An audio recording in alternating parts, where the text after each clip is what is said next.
Hey guys, welcome to our final chapter of the semester. Yay! Today we're going to talk about chapter 13, which is carbohydrates. So, chapter 11, we got our first introduction to organic compounds, right? Carbons and hydrogens. In chapter 12, we started looking at some functional groups, so things like alcohols, ethers, ketones, aldehydes. Today, we're going to make an even bigger organic molecule. We're going to make something called a carbohydrate. And then we're going to talk about some fun facts with carbohydrates. So I'm going to tie in little fun facts throughout the lecture series. Okay.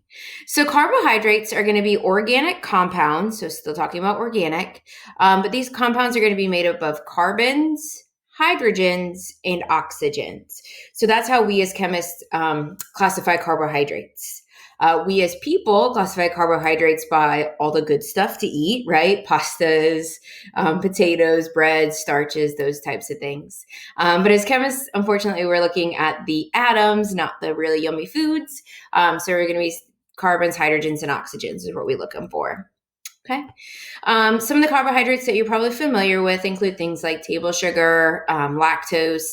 Some other things that you may not be as familiar with are things like cellulose. So we're going to talk about carbohydrates that don't pertain to humans, pertain to maybe plants instead. Here's an example of a carbohydrate. So this is just the molecular formula of glucose. So glucose is a type of sugar. And what we see here is that it's carbons, hydrogens, and oxygens. There's going to be two ways that you see carbohydrates depicted in the slideshow and also in the textbook. Carbohydrates actually exist like this ring structure here. That's how they exist in real life. So by circling up, they take up less surface area, a little bit easier to bond, a little bit more stable. But that's kind of a mess, right? It's kind of hard to study what in the world this ring is. So for this class, when we study carbohydrates, we're going to study this chain right here. I like the chains because it's a little bit easier to see, especially for us that are just beginning in this world of organic chemistry. So it's easier for us to see.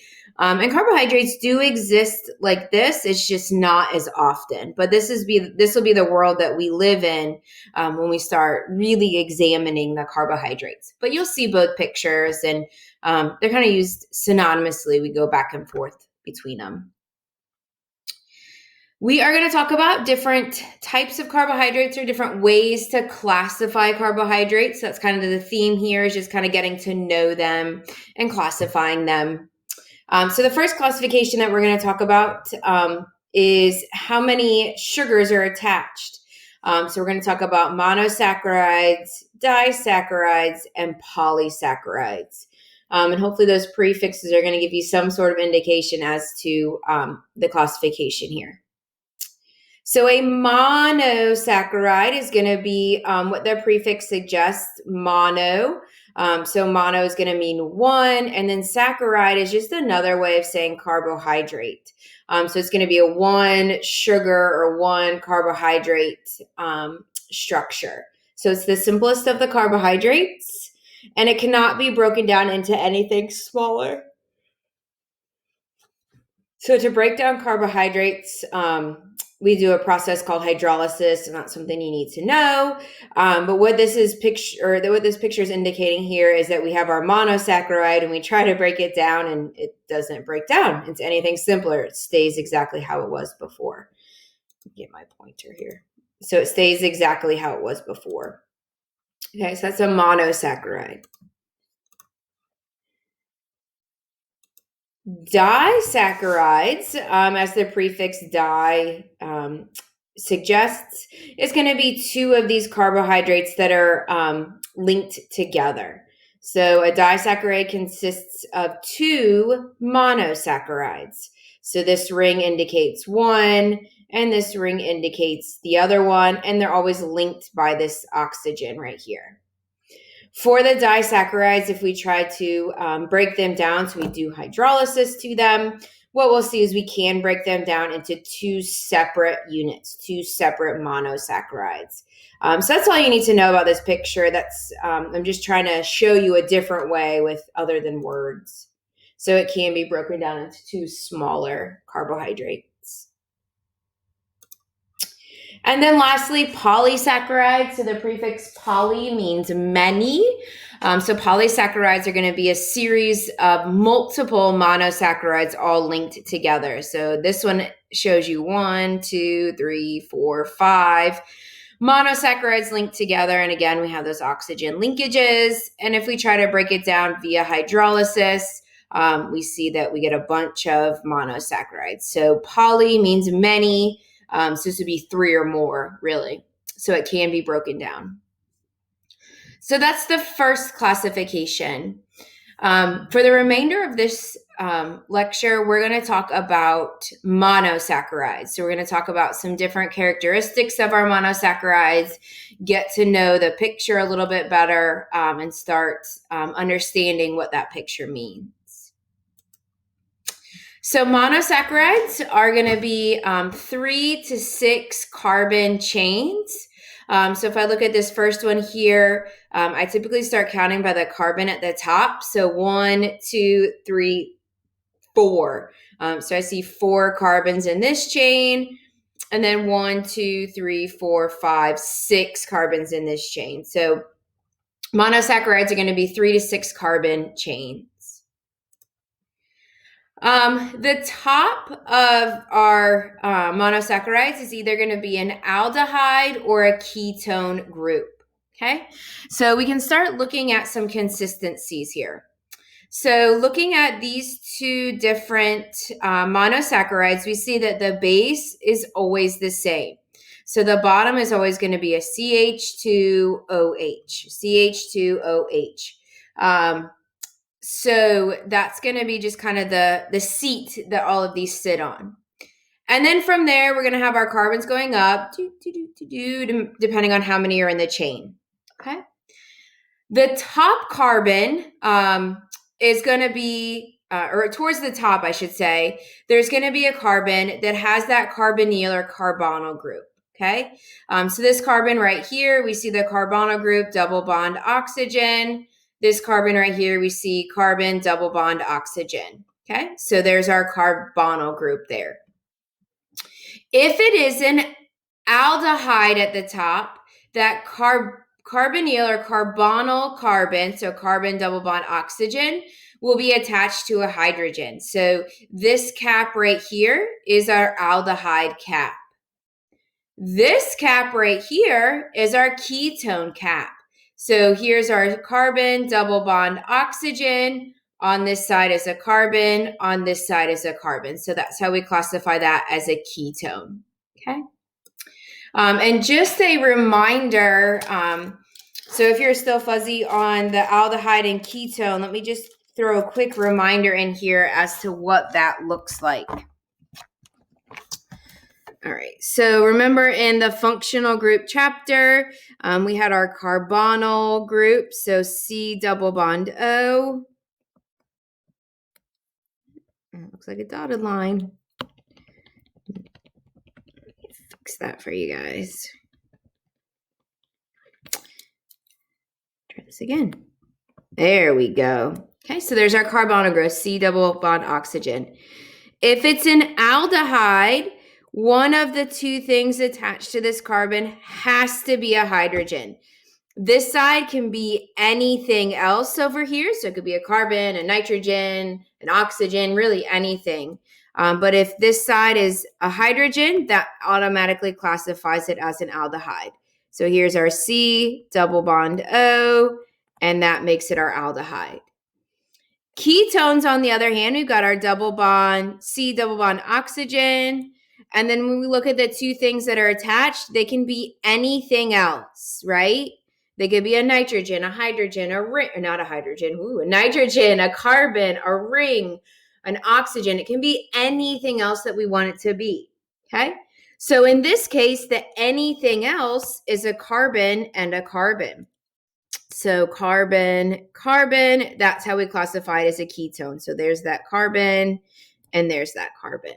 Okay, so that's how we classify aldehydes or ketones. Right. And then the last thing to talk about on these carbon chains, so we've got our seat down here, the CH2OH. We've got our cap up here, whether it's a ketone or an aldehyde. And then the backbone, the rest of the backbone is made up of a chain of carbons. On one side will be a hydroxyl group in OH. On the other side will just be a hydrogen. That's how every carbon looks.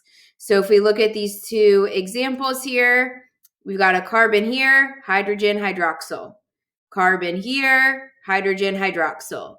Carbon here, hydrogen, hydroxyl. Carbon here, hydroxyl, hydrogen. Carbon here, hydrogen, hydroxyl. So that's how the rest of that chain is going to look. Okay. Again, here's just depicting the same thing that you saw before.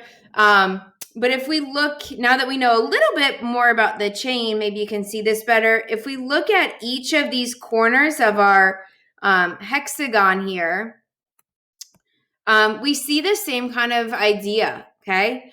So here we see that seat that it sits on, that CH2OH. If I go to the next carbon, we've got a hydroxyl hydrogen.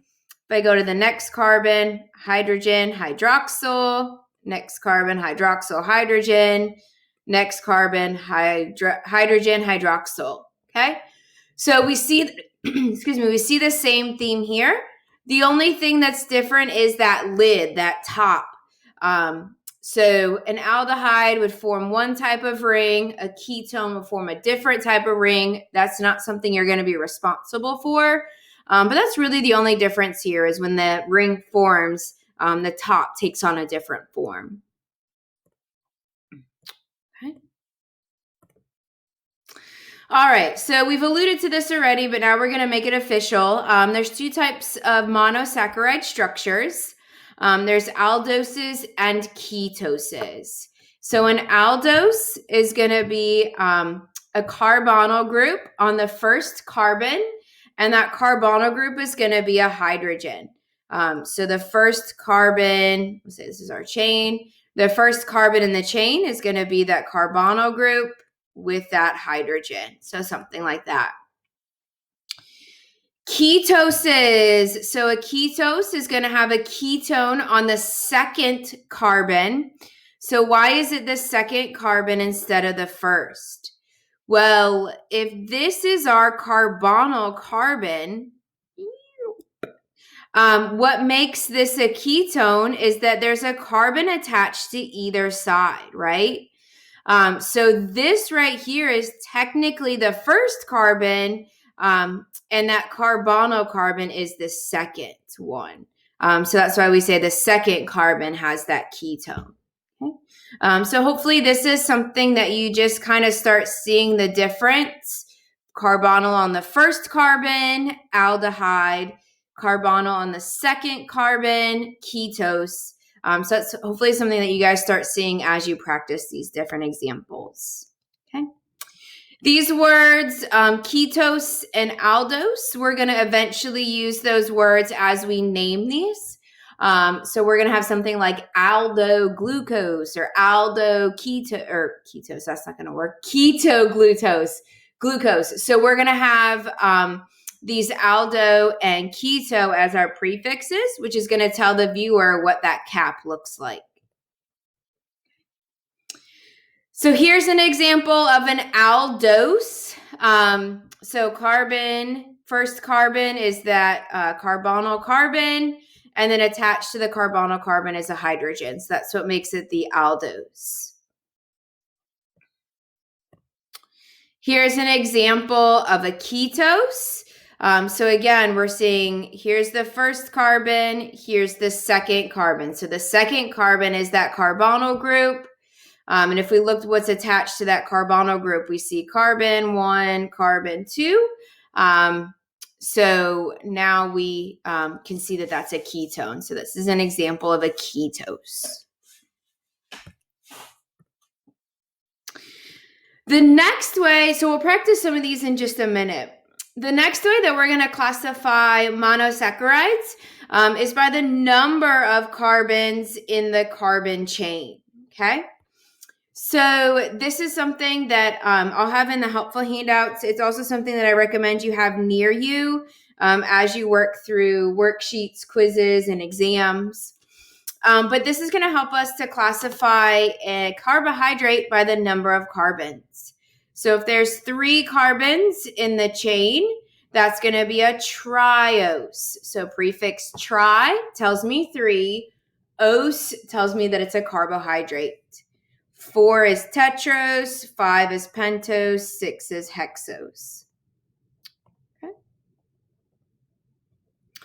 So here's just some examples of different carbohydrates, and we'll talk about how we get the names of these guys, okay? So this guy down here, Glyceraldehyde is kind of the commercial name, just like we call water, but the chemical name for water would be dihydrogen monoxide, right? But we call it water. That's the commercial name for it.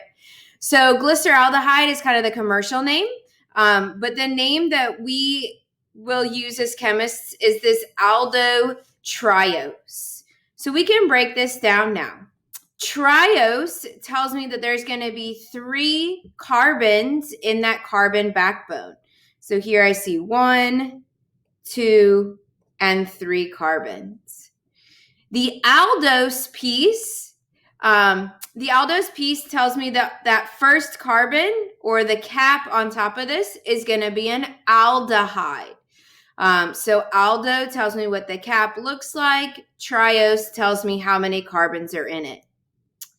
Let's jump over here to fructose. So again, fructose is the commercial name. Ketohexose is what we use as chemists. So hexose, hex tells me that there's 6 carbons in this chain. So 1, 2, 3, 4, 5, 6. So that is in fact a hexose. And the keto tells me that the lid is a ketone. So it tells me on the second carbon is that carbonyl group. And the first carbon is CH2OH, okay?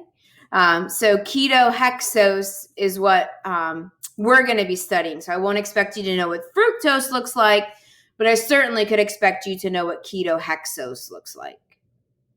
Okay. So I want you guys to just take a couple of seconds and classify the following as an aldo or a keto.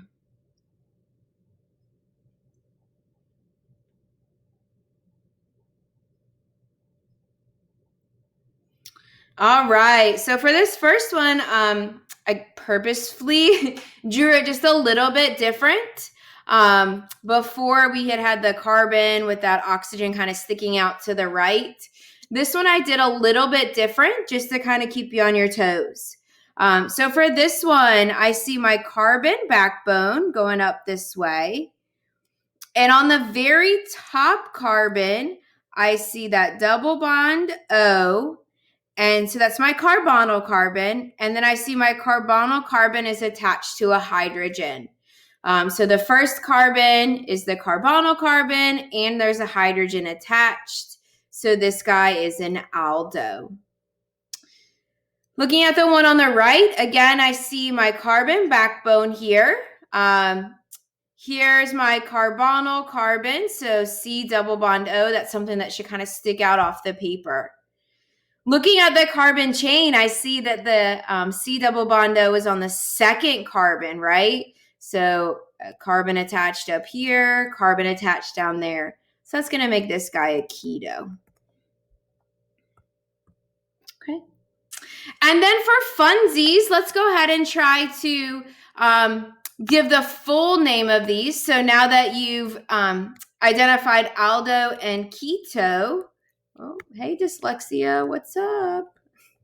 Now that you've identified aldo and keto, see if you can get the number of carbons.